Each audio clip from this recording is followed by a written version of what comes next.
loud, okay? And sometimes I'll just blatantly ignore you, so be careful. So if you have any concerns over your assignment, see me face to face, alright? And ask specific questions. Not, can you look through for me? The answer is no, huh? Okay, so do take note. Just give me a minute to open the file.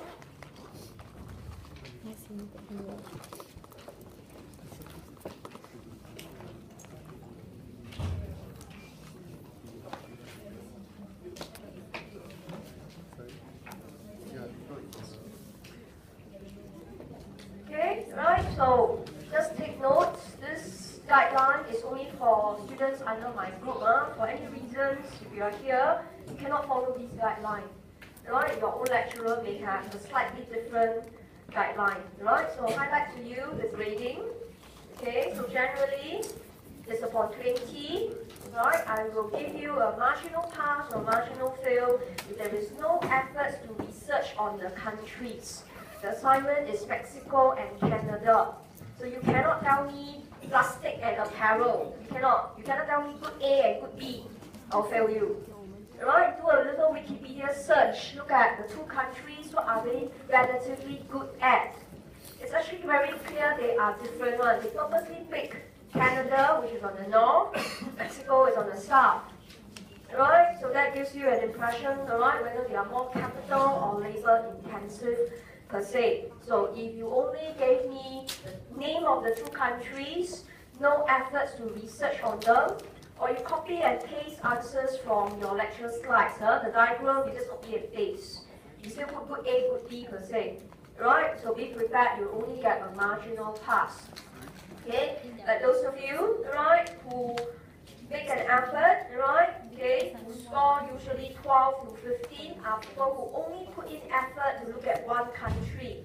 They did a very detailed research either on Canada or Mexico. Right? Okay? And again, okay, you will pass because you have specific good concern, but you are only looking at one side of the coin, so be careful. Right? So there must be a balanced study, or students who grossly exceed the word count. Plus minus 20 is good enough. But once you exceeded, right, if it's 200 words, you gave me 250, I will mark you down. I won't bother to read. I can tell how much is 200 words. Anything below, I won't read. Imagine if that is your answer. The last 20 words was your answer. I will ignore. I will chop it off. Right? So do take note. Then those ones who score well, alright, to get more than 15 marks, is where, right, you relate the discussion to the specifics of the two countries, two goods. Alright, okay, skilled and unskilled labor. So you need to tell me who has more skilled, who has more unskilled. You don't need to give me the data. You don't need to tell me, oh, this is the labor force in Canada, this is the labor force in Mexico. Don't need.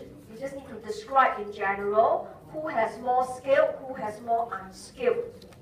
Right? So specific data is not required, but the goods concerned must make sense.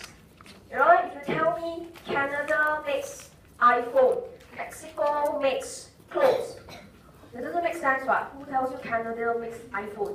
You see? So the goods, right, must be something related to the country.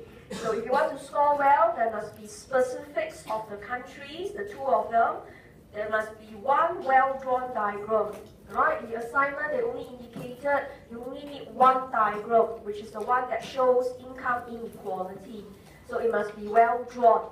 So you must tell me clearly whose line are you talking about, which purchasing power you are talking about. So later when I go through the review, you can see. Right? This is not an assignment you can do the night before, because you spend a few days to understand the diagram, then you can draw. Okay? Then of course, very importantly, relate to the diagram. Remember in my slide, I always give you 1, 2, 3, 4. So you explain the steps, how the curve shift, where is the new equilibrium point, who gained, who suffered. So you must relate to the diagram. You cannot explain everything already and say, see diagram 1. What do you want me to see? You must tell me the diagram, the curve shifted, equilibrium point adjusted per se. Alright, okay? So you could see the grading for assignment 2 is actually fairly strict. Unlike assignment 1, I grade very, generously because it's quite straightforward.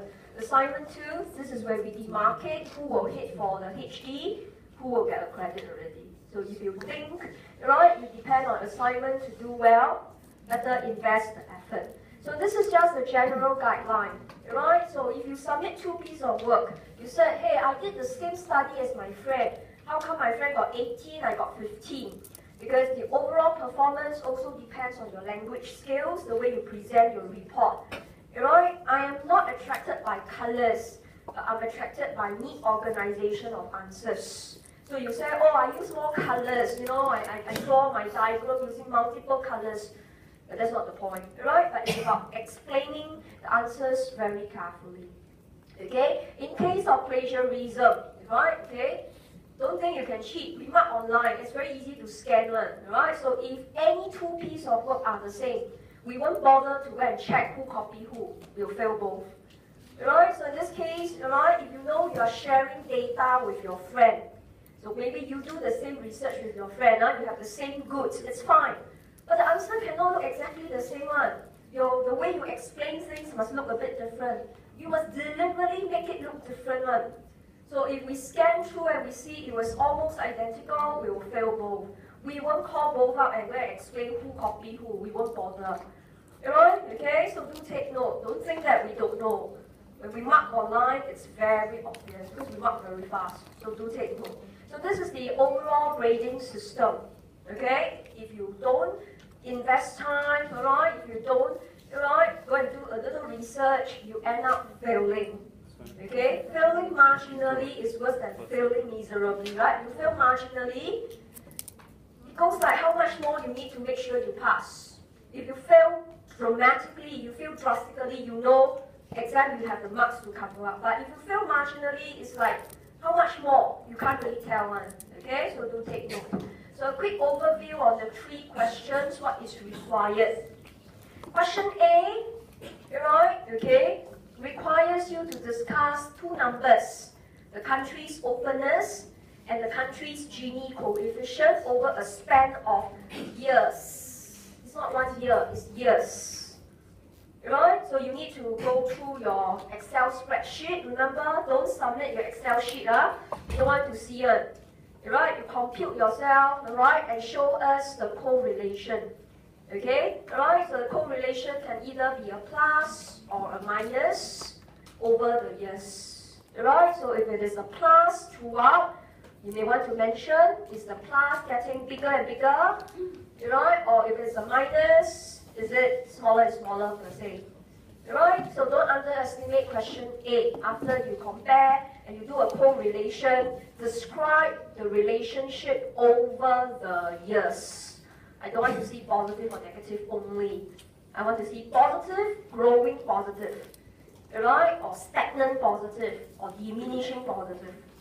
Okay? So that was question A. So usually I will pass students very well for question A. If you do it, the trend is consistent, I'll give you the marks. Okay? The part that is difficult to score is question B and C. Question B asks for 2 things. Right? So I divide into 2 parts. First, explain Heckscher-Ohlin theorem. Okay? Right? And it's 2 parts, 200 words. So 1 part is about 100 words about that. So you cannot have Heckscher-Ohlin 20 words and, right, Stoffel-Samuelson 80 words. That's imbalanced already. There must be a fair balance of discussion. So you have to plan it out carefully. So for Heckscher-Ohlin, explain 2 goods, explain their factor abundance. So Mexico and Canada discuss their factor abundance. Who has more skilled, who has more unskilled. Then look at the factor intensity of the goods. Right? Whether they are more skill-based or less skill-based. Okay? Right? Then from there, discuss in words. What is your relative supply curve? Right? So is it one on the left or the one on the right? Depending on which country you emphasize. Okay? So I don't want to see equations. In our lecture slides, we devoted almost 20 slides to show you the equation. We don't want that. We just want you to explain in words. Okay? The one who has more abundance of this will produce that product. Take the relative supply. The ratio is on the left or on the right. Okay? Then explain how trades takes place. Right? I'll go through that with you, and there will be a price gap. The price gap will show you how trade takes place. So I'll go through the slide later on. So that is Heckscher-Ohlin. So I don't want to see equation. I don't want to see the diagram. So it's a scale. You thought it was easy. Yeah? You say, oh, Heckscher-Ohlin, just copy the definition from the lecture notes. No, you can't. You have to explain the process. Okay? Then explain Stopper-Samuelson. Right, this is the one that you need the diagram to show how which inequality occurs. Always focus on one good.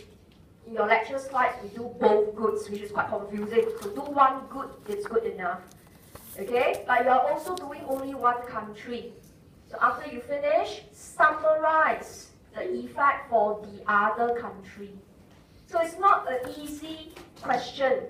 The question while reading it, it looks easy, but if you really settle down and plan the answer, it must look very balanced.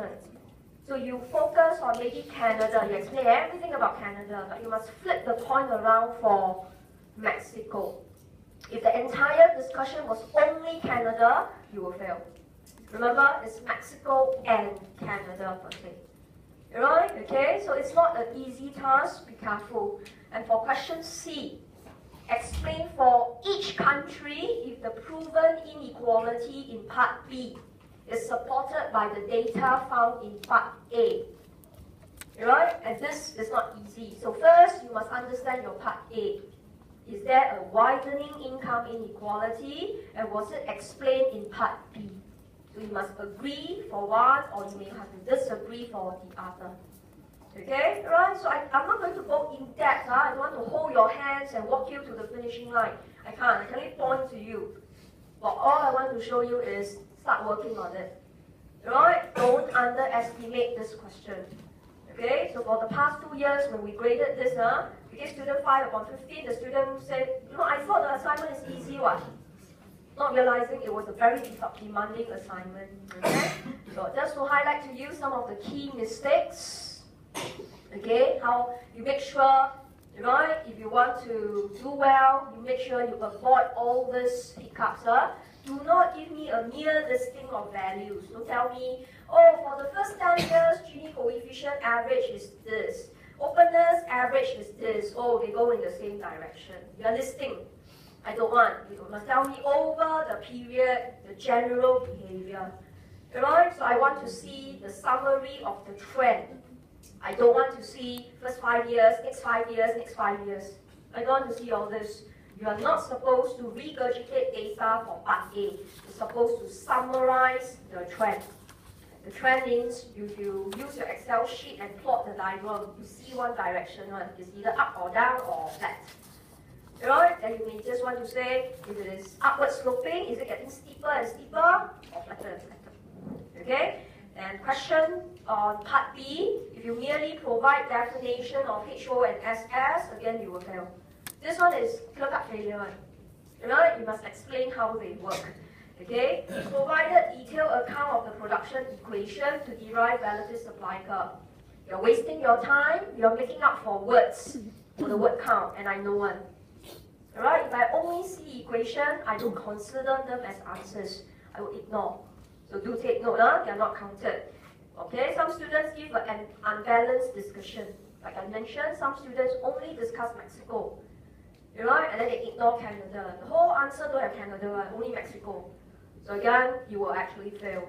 Okay, and finally, no discussion on the relevance of Stopper-Samuelson for each country. Some explain only one. Right? Okay, and not 2 countries. And some students did not explain Stopper-Samuelson in part B at all. Then they suddenly explain in part C. But the marks are not transferable. Right? Okay, so just to show you, when you finish your answer, look at my slides, make sure you don't fall into the 5 mistakes that was described here. Okay, alright? So all these pointers will not make sense to you until you read up the topic and you prepare for the topic. Okay, alright? So do take note, okay? So it's quite easy to fail assignment 2 if you don't take it seriously. So with that, let's go through an overview of our topic 6. Alright? I've uploaded a new set of slides, huh? Okay, so it's just slightly more annotated than the previous version. Okay, so what is Heckscher-Ohlin? Okay, so we'll quickly run through the slides. Heckscher-Ohlin is about two countries, two goods, both have skilled and unskilled labor. It's a matter of relativity. Right? Okay, so how did we start Heckscher-Ohlin? This is what we do. Right? We went to find out factor intensity. So I don't want to see this in your assignment answer. You just describe in words. But as a quick review, the discussion was if I were to look at unskilled worker, right? You can see they are more in demand, right? In apparel, less in demand for plastic. Or if I flip the coin around, if I look at LS over LU, right? Skilled workers, right, are more in demand to produce plastic, right, and less in demand to produce apparel. So Heckscher-Ohlin first must understand the feature of two goods. Right? One will be generally more skilled intensive, the other will be unskilled intensive. Okay, right? So that's one. Then from there we went to look at labor abundance, or we call it factor endowment. We look at the labor supply